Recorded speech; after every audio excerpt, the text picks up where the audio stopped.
Hey everyone, welcome to another episode of Conversations with Claude. My name is John and I'm the Head of Developer Success here at TwitterTech, working on the Tezos ecosystem. And of course, as always, I have with me the man and the legend, Claude, and I'll let him introduce himself and then we'll get started.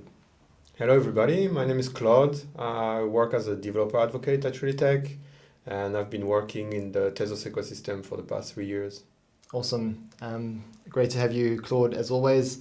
So today we're going to talk a little bit about some of the fundamentals of Tezos and specifically honing in on some of the terms that get used within the ecosystem that might be a little different to those who come from the Web 2 space or just other Web 3 blockchains. So the first one that I had on my list to kind of talk to you a little bit about is bakers. So what is it with baking, and what are they baking, and how does baking work on Tezos? Basically, a baker is a validator, so it's a computer that validates the blockchain. So it creates new blocks, and it gets transactions that are sent to the blockchain together and create a new block with that. So basically, they're just validators, and they make sure that the blockchain is safe and working properly. That makes sense. So let's go even one step further. What is a validator then? I think you talked a little bit about it, but give me a little more detail on like why that's important for any blockchain. Yeah. So because of the way a blockchain works, so every new block that's added to the blockchain depends on the block that was created before. So you have to validate that the new block follows some rules. So first that it's linked to the previous block, but also that the transactions that are included in the block are all valid. A baker also on Tezos is going to check transactions that are sent to smart contracts to make sure that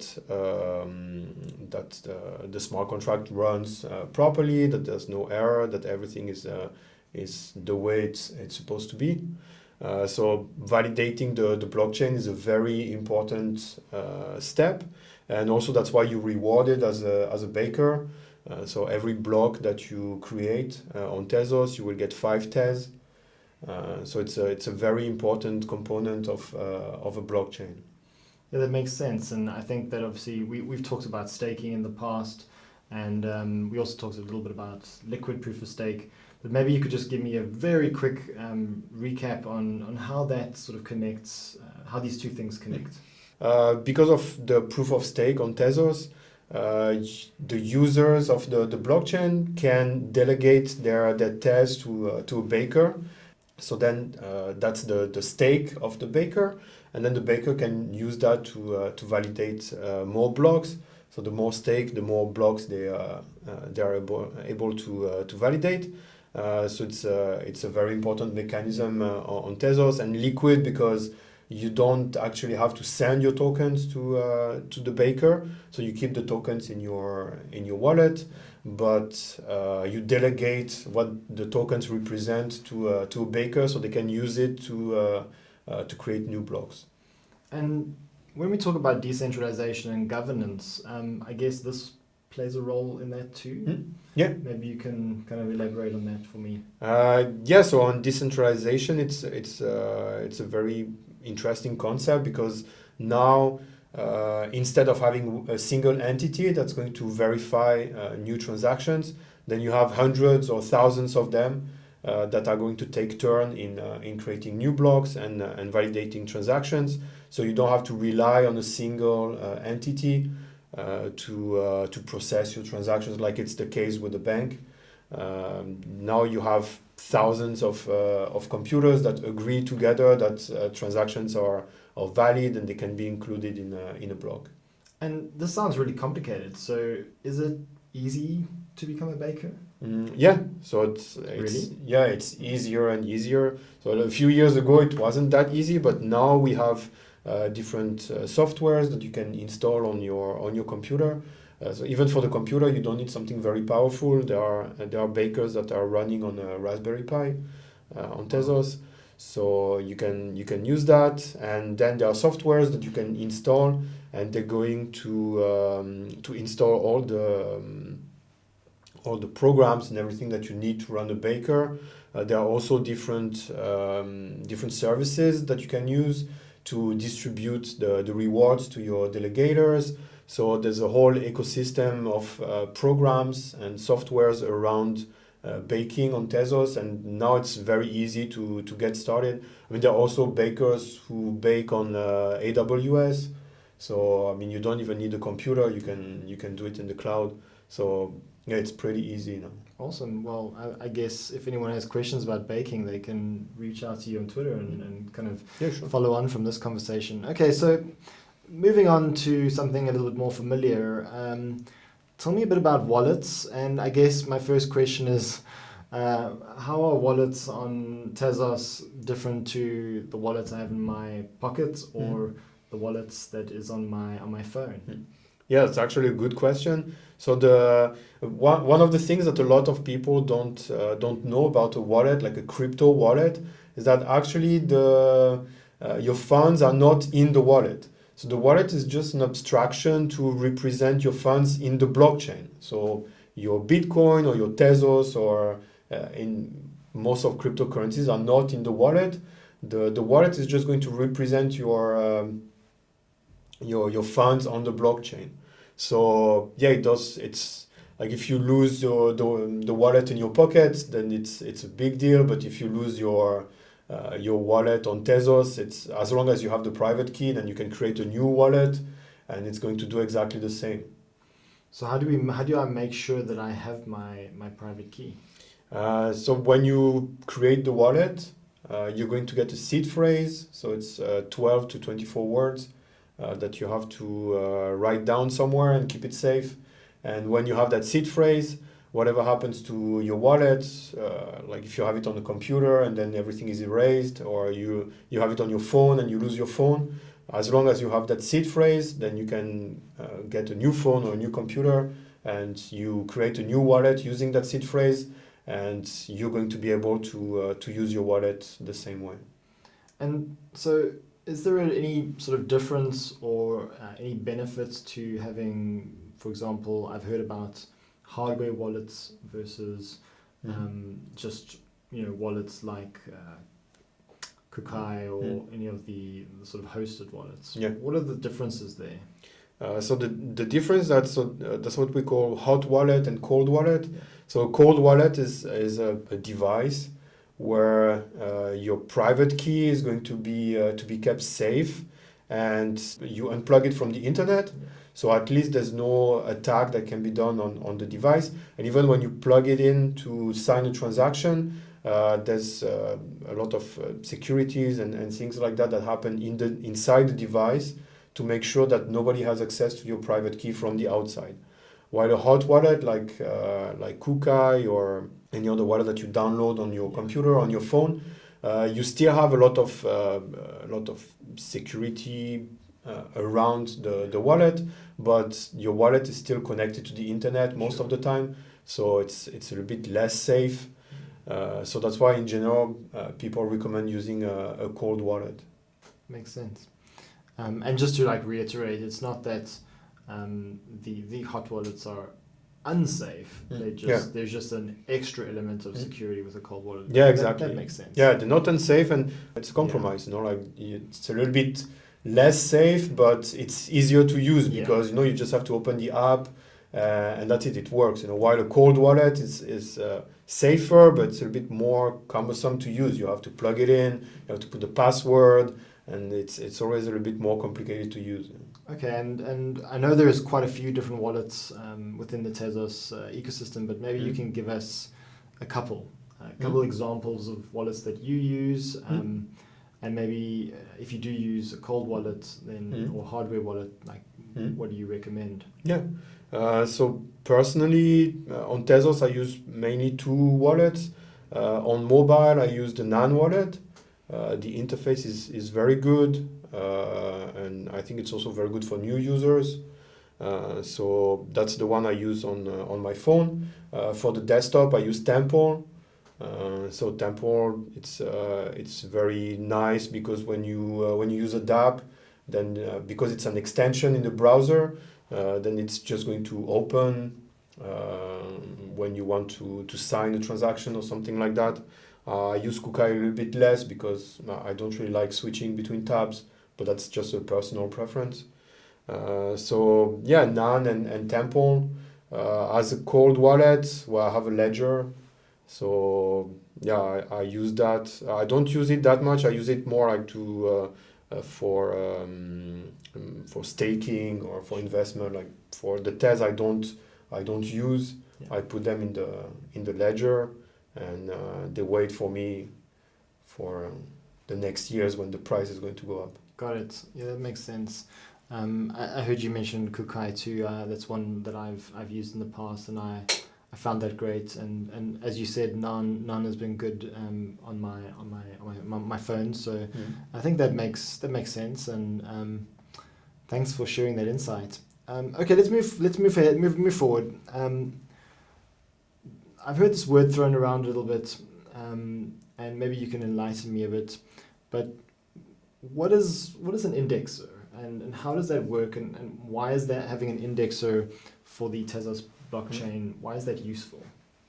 You can think of an indexer like a big database. So they're going to record every new block, and then you can have access to all those blocks, even the ones that were in the past. So on the blockchain, you still have access to them, but first it can be a little bit complicated to access them from a dApp. And second, you cannot really compare the state of two blocks, like directly. I mean, yeah, you can, but still, you will have to get all the JSON, and you will have to parse it yourself and compare it. Where an indexer, it's going to give you more details about blocks, about the current block, but also past blocks, also information about how one block is different from the other. And for example, that can be very interesting if you're tracking the balance of a token that a user owns. So it's going to be in a big map, and then you can track like every block, the changes in the big map, and you can see that at this level the user had 100 tokens. At that level, they had 200 tokens. So an indexer is very valuable for that kind of information. To have access to data, to historic data on the blockchain, and also have a more sorted way to access that information. What are some examples of indexes within the Tezos ecosystem? So at the moment, I think there are two big indexers on Tezos. So we have TZKitty, which is the one that I use. So they provide an API that you can access very easily, and they return very, very interesting data from the blockchain. There's also TZStats that I know a little bit less, but they also have an API, and you can also use it in the front end, the back end, for different kind of application. And what are some, give me some examples of perhaps like API requests that you've made quite often? Like what are some of the sort of common ones that you've made to TZKitty? Yeah, so for example, one that's very common when you're a front-end developer is querying all the data that's inside the big map. So in a smart contract, there is that data structure that's called the big map. So that's this kind of little database. And the way it works, you don't have access to all the information that's inside. You only have access to one specific information that you access with the key. But with an indexer, you can have access to all the information inside the big map, because they're going to record all the interactions in a separate database that's not the blockchain. So this one, that's a very useful one as a developer. There's also an API that I use. So on TZKitty, it's called the tokens API. So it's an API where you can get all the FA 1.2 and FA 2 tokens that a user owns. And then you can sort them by fungible, non-fungible, by contract address. So it's very interesting to, if you want to discover, like for example, how many fungible tokens a user has, You can query that API and it's going to return the different balances. Got it. I think we'll have to do another talk on tokens. I think that would be interesting to do a little bit more of a detailed dive on that. You also mentioned smart contracts a few times. I think that's a concept that a lot of people are aware of.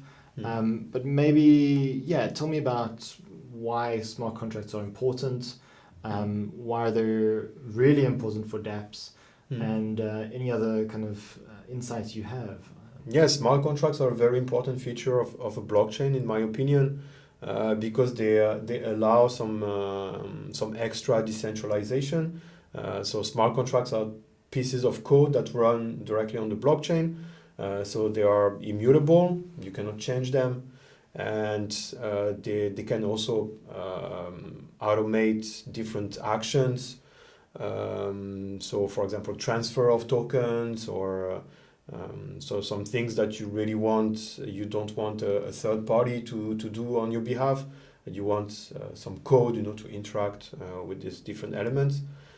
So yes, smart contracts are a very important feature because they bring more decentralization, and you can also verify what they do. So before you interact with the smart contract, you can check the code and you can see what it's going to do. That's something that you cannot do with your bank. Like you send the money, you don't know what happens. So a smart contract is like that. You can see what's going to happen if you send your money to the contract. And so when you're building a dApp, what is sort of your approach to smart contracts? Do you write the contract first? How do you think when you're sort of architecting a new dApp? Well, it depends on the kind of dApp that I'm building. So for some dApps, I had to write the smart contract myself. But one of the great features of smart contracts that they are on-chain, so anybody can use them. So you can also create a dApp that's going to interact with a smart contract. For example, I wrote a tutorial about how to build a dApp this year, and the example that I built interacts with the liquidity baking contract. So that's a contract that's on-chain, and everybody is free to create a dApp that interacts with that contract. Yeah, that's a very useful tool to create a dApp. Because you can create your own smart contract or you can interact with smart contracts that already exist. And so obviously with Tezos, there are a couple of different smart contract languages. And of course, I think we've talked about this before in terms of having Michelson as a sort of low-level smart contract language. But maybe you can give me just some insight into the smart contract languages that exist for Tezos today, and what do you use personally? At the moment, there are three main languages on Tezos to write smart contracts. So the first one, the one I use is Lego. So there are two different flavors of Lego. I use the Camel Lego flavor. So it's a syntax that looks a little bit more like OCaml. And there's also a JS Lego flavor that looks a little bit more like TypeScript. So yeah, that was designed in a way to bring more developers who are familiar with those syntaxes. The second language is SmartPy. So SmartPy is not really a language; it's more like a Python library that you can use to make smart contracts. So it's designed for people who already know Python. So it's very easy to pick up because it's a library. So if you know Python, you already know SmartPy. And the third one is called Archetype. So I don't have a lot of experience with that one, but it's pretty interesting. Like the syntax has been designed specially for Tezos. I think there are also some big entities that use that language for their smart contracts. So it can be interesting to learn too. Got it. All right. Well, I think that's all we have time for today. I'm pretty confident that we'll be doing a couple more deep dives and some interesting conversations in the future. But yeah, as always, thank you so much for your time, and to everyone out there, as always, feel free to ask any questions of Claude on Twitter. You will have his handle, his username on Twitter on the screen, and we'll also put it in the description. And yeah, thank you very much again for watching. We'll see you again soon. Thank you. Bye.